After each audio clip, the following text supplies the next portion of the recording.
Uniéndose en la lucha contra el Alzheimer están estas improbables antagonistas, las hermanas de la Escuela de la Orden de Notre Dame. Ellas han decidido donar sus cerebros a la ciencia. Una menor cantidad de ellas padece la enfermedad que el resto de la población general, y aquellas que la padecen no parecen sufrir sus efectos más devastadores. Muchas de las hermanas viven más de los 90 años, y aún así tienen una incidencia de Alzheimer inusualmente baja. El Dr. David Snowden en la Universidad de Kentucky quiere saber su secreto.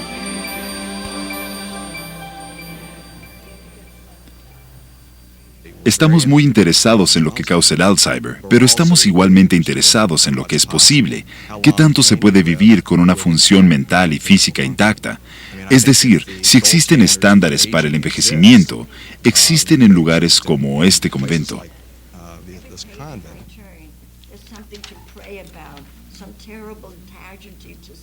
Una hipótesis primaria de nuestro estudio es que, desarrollando el cerebro tanto como sea posible, y la mente a temprana edad en su vida y manteniéndolo en un alto nivel de actividad durante la vida, cuando empieza a tener problemas al llegar a los 80 o 90 años, usted puede mostrar más lentamente los problemas conductuales del Alzheimer.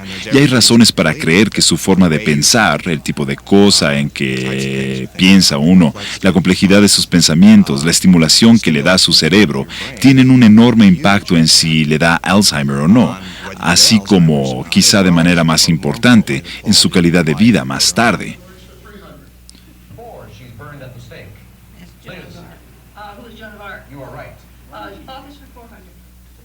Si el jugar a las cartas y hacer crucigramas y el leer ayudará a las células cerebrales a ramificarse y retoñar, no lo sabemos de seguro. Pero si el cerebro es parecido en algo a los huesos y los músculos, sabemos que hay que usarlo o perderlo. Cuando surge una placa o maraña, una de las primeras cosas que las células de su cerebro hacen es tratar de ramificarse alrededor de esa lesión para rodearla. Y creemos que estas conexiones entre las células cerebrales aumentarán las oportunidades de que las lesiones no le causen problemas mayores y que otras partes de su cerebro tengan una mejor oportunidad de hacerse cargo si están muy bien conectadas. Comparando el tejido cerebral de gente de la misma edad, usted puede ver que la densidad de neuronas está notablemente reducida en los que padecen Alzheimer. A la izquierda, un conteo normal de células. A la derecha, un conteo con Alzheimer.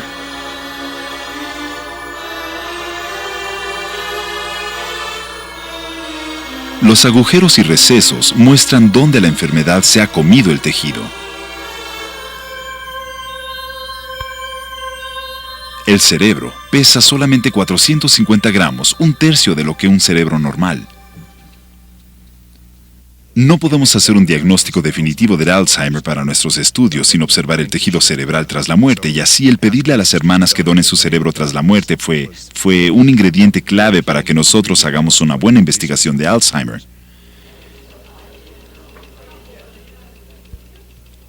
Esto que les pedimos es algo muy personal. La personalidad está codificada en el cerebro. La habilidad de tocar, de comunicarse, de amar, está codificada en el cerebro, y eso es lo que lo hace un órgano tan personal. Pero por otro lado, eso es lo que hace al Alzheimer una enfermedad tan terrible, ya que daña a nuestra humanidad. Así que creo que cuando lo ven desde esa perspectiva, es que están deseosas de hacerlo. Parte de lo que las hermanas, de la información histórica que estamos usando, es lo que las hermanas han escrito. Todo es de principios de siglo, cuando ellas tenían 20 años, unas semanas antes de tomar sus votos y se convirtieran en hermanas formalmente. Nos impresionaron mucho los contrastes y los diferentes estilos para escribir. Nací en la agitada metrópolis de Nueva York, en la brillante y soleada mañana de primavera del 23 de abril de 1906. Así que si tienes muy buena memoria y puedes escribir oraciones complejas acerca de muchas ideas que tenías cuando eras niño, eso significa que quizás más tarde, cuando tienes 90, cuando empiezas a tener los delirios del Alzheimer, puedes ser más lento en mostrar los problemas conductuales del Alzheimer, porque tienes una gran reserva de memoria o reserva cerebral, así que puedes perder una poca.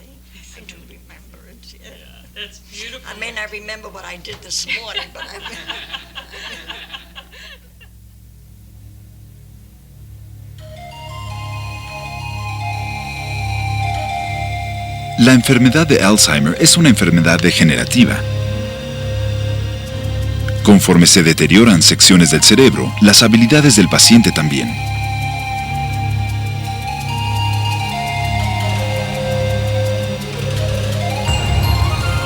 Primero, el número de neuronas en el hipocampo baja dramáticamente. La habilidad para formar recuerdos nuevos disminuye. Cuando el deterioro celular se extiende a los lóbulos frontal y parietales, el juicio y el pensamiento sufren, al igual que la memoria a largo plazo. Cuando la enfermedad se extiende al lóbulo parietal, la habilidad para hacer tareas rutinarias, como el usar un tenedor o atarse un zapato, muchas veces desaparece.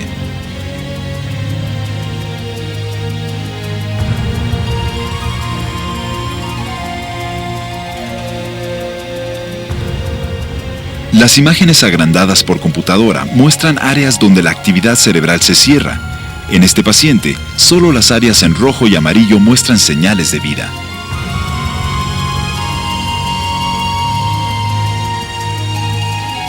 A la izquierda, el nivel de actividad de un cerebro humano sano.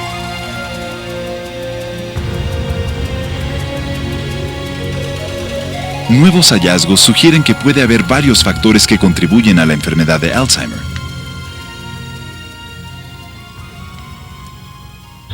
La mayoría de los síntomas resultan de niveles bajos de una sustancia química llamada acetilcolina, o ACH, un neurotransmisor crítico para la memoria y el aprendizaje. Cuando las neuronas mueren, la producción de ACH baja y las líneas de comunicación cruciales del cerebro se cortan. Pero en primera, ¿qué mata a las células nerviosas?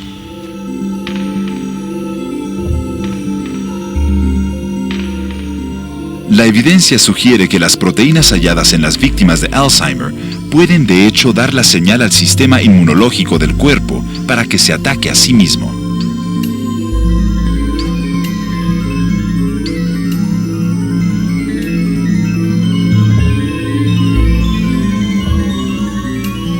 La pista más importante por mucho ha sido esta placa o punto negro. Consiste principalmente de un fragmento de proteína pegajosa llamada beta-amiloide. Aunque tenemos beta-amiloide en nuestros cuerpos, grandes acumulaciones de la proteína en el cerebro son características del Alzheimer.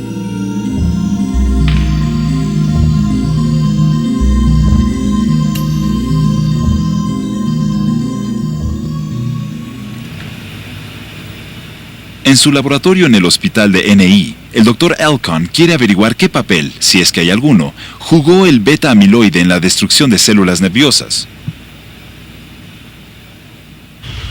Él está estudiando el potasio, uno de los iones cruciales para iniciar los impulsos eléctricos en la sinapsis.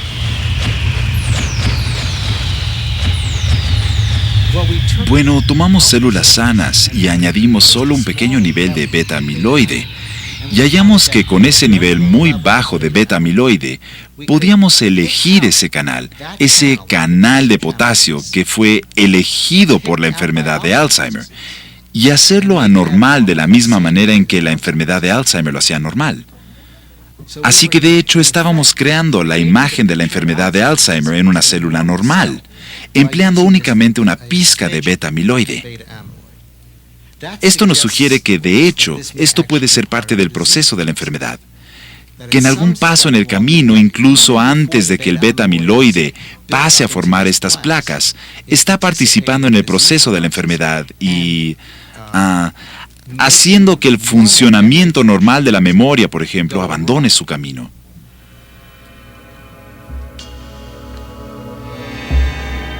Se han implicado no menos de 4 genes defectuosos en la acumulación de beta-amiloide. Cualquiera de ellos podría ser culpable de la enfermedad de Alzheimer.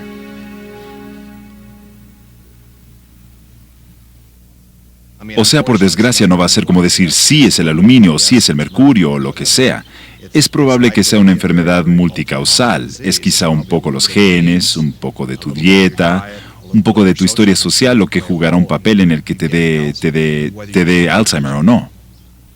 El Dr. Elkon y sus colegas están trabajando en una prueba cutánea simple para diagnosticar el Alzheimer en sus etapas tempranas. Bueno, desarrollamos la prueba para la enfermedad de Alzheimer con una hipótesis acerca de cómo funciona. La enfermedad no está afectando solamente células nerviosas, sino que afecta a muchas células en el cuerpo. Así, por ejemplo, vimos en células de la piel, vimos en células sensitivas en la nariz, y lo que hallamos es que ciertos canales en particular no existían en absoluto, no estaban funcionando en los pacientes con Alzheimer. Esto sugiere que de hecho podríamos tener una base para el diagnóstico en el laboratorio. El diagnóstico en las clínicas de Alzheimer tiene una precisión de un 80 a 90%, pero requiere numerosas visitas durante un periodo prolongado de tiempo. Una prueba nueva podría probar ser una herramienta promisoria. El diagnóstico temprano significaría que los investigadores podrían cambiar su enfoque y encontrar maneras de retrasar o incluso bloquear la enfermedad antes de que se haga el daño.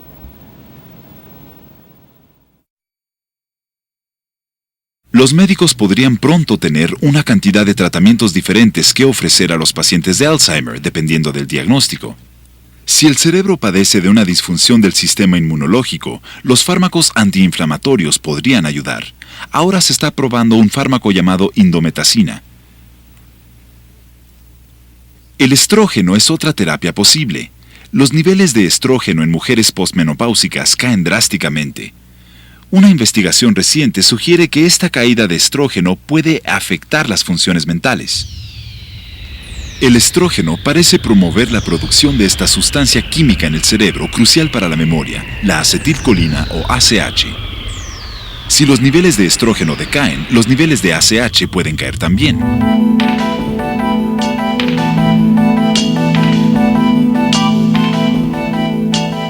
Cuando el cerebro tiene niveles normales de ACH, mostrados aquí en rojo, una señal electroquímica es llevada a través de la sinapsis y continuada del otro lado.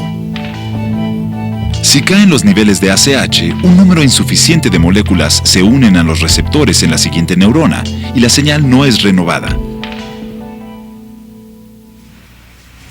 Un estudio reciente en California encontró que mujeres posmenopáusicas tomando suplementos de estrógeno tenían una incidencia de Alzheimer menor.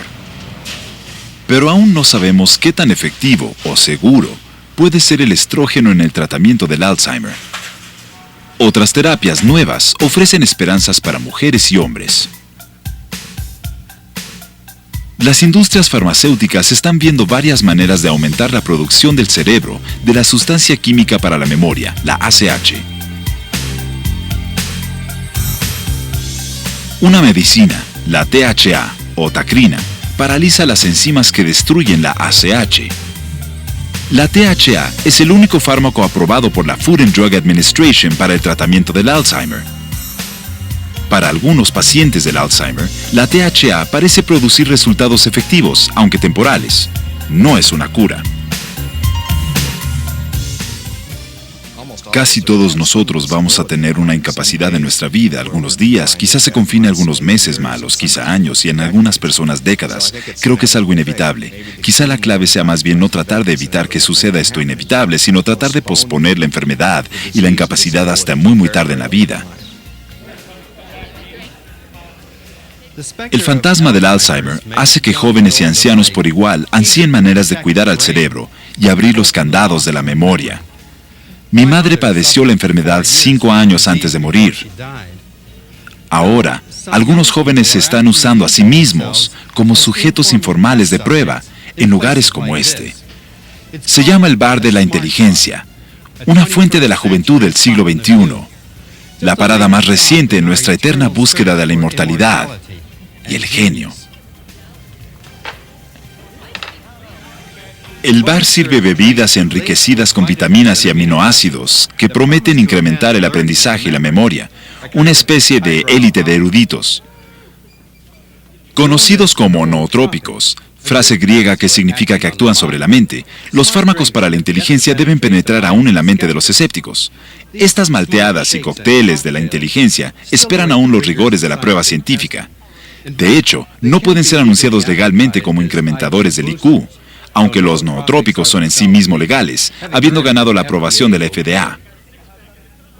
En los bares de la inteligencia, mezclas como el supersónico cibertónico y combustible para la memoria son artículos de la hora feliz. Están repletos de ingredientes llamados colina, fenilalanina y cofactores sinergísticos. Las bebidas para la inteligencia son un derivado de su contraparte más científica, las medicinas para la inteligencia, las cuales solo puede prescribirlas su médico. Aún no sabemos si las medicinas para la inteligencia mejoran la vida de los pacientes que sufren de demencia. La Food and Drug Administration sigue tratando de determinar qué efectos logran realmente. Por ahora, deberá bastar con bebidas como el ponche cuántico y el destapador de cabezas. Por mucho tiempo, los secretos de la memoria estuvieron más allá del alcance de la ciencia, eludiendo siempre a los más diligentes investigadores. Pero ahora parece que estamos llegando a alguna parte.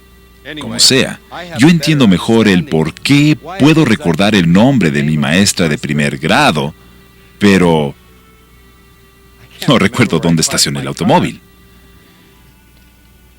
Pero si queremos averiguar realmente cómo reensamblan las redes neuronales en el cerebro las partes de mi pasado, o lo olvidan completamente, la ciencia puede ofrecer introspecciones más duraderas. Los investigadores trazan mapas de estas redes neuronales conforme se ramifican, forman enlaces y se conectan de maneras asombrosas. Apenas empezamos nuestra búsqueda de la memoria. Soy David Suzuki. Ahora en busca de mi automóvil. Para el Discovery Channel.